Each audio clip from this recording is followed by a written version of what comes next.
ഓ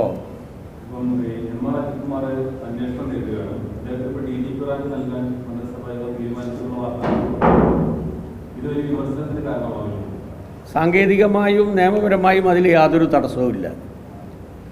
അന്വേഷണം നേരിടുന്ന ഉദ്യോഗസ്ഥന്മാർക്ക് പ്രൊമോഷൻ കൊടുക്കാൻ പാടില്ല എന്നുള്ളത്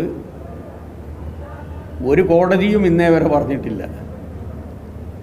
അങ്ങനെ ഒരു പ്രീസിഡൻറ്റുമില്ല. അതുകൊണ്ട് അതിൽ യാതൊരു തകരാറുമില്ല.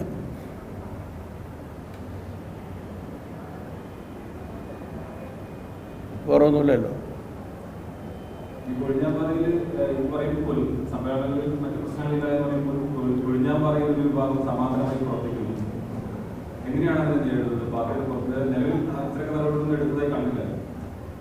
അതൊന്നും നേരിടാൻ പറ്റുന്ന രൂപത്തിലുള്ള വെല്ലുവിളിയൊന്നും അവിടെ നിന്ന് ഉണ്ടായിട്ടില്ല.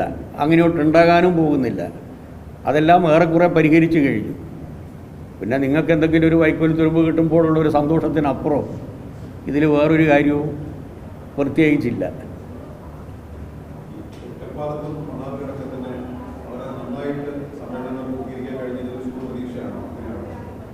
അല്ല, എല്ലാ സമ്മേളനങ്ങളും നല്ല രൂപത്തിലല്ലേ പര്യവസാനിച്ചത്.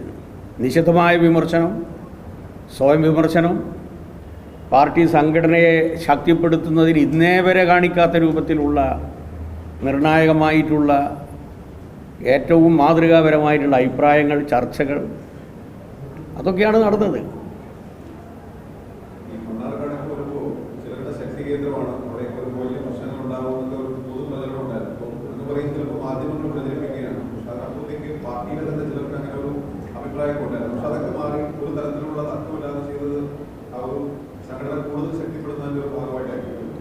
അങ്ങനെയുള്ള ഒരാശങ്കയും ഞങ്ങളെ സംബന്ധിച്ചിടത്തോളം ഉണ്ടായിരുന്നില്ല. നടപടിയെടുക്കുമ്പോൾ ആ നടപടിയെ ശിരസ വഹിക്കുന്ന സഖാക്കളാണ് ഇവിടെയുള്ളത്.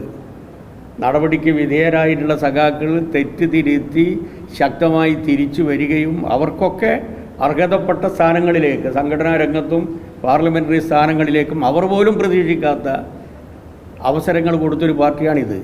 അതുകൊണ്ട് നടപടിയെടുത്തു എന്നുള്ളത് കൊണ്ട് ശത്രുതാപരമായിട്ടുള്ള ഒരു സമീപനവും നടപടിക്ക് വിധേയരായിട്ടുള്ള സഖാക്കളുടെ ഭാഗത്തുണ്ടാകില്ല.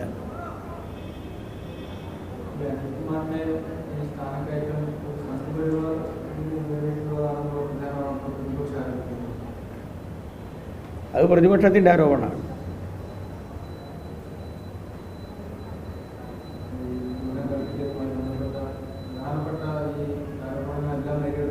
അതുമായി ബന്ധപ്പെട്ടുകൊണ്ടുള്ള 3 അന്വേഷണങ്ങൾ നടക്കുന്നുണ്ട്. അന്വേഷണങ്ങൾ വരട്ടെ.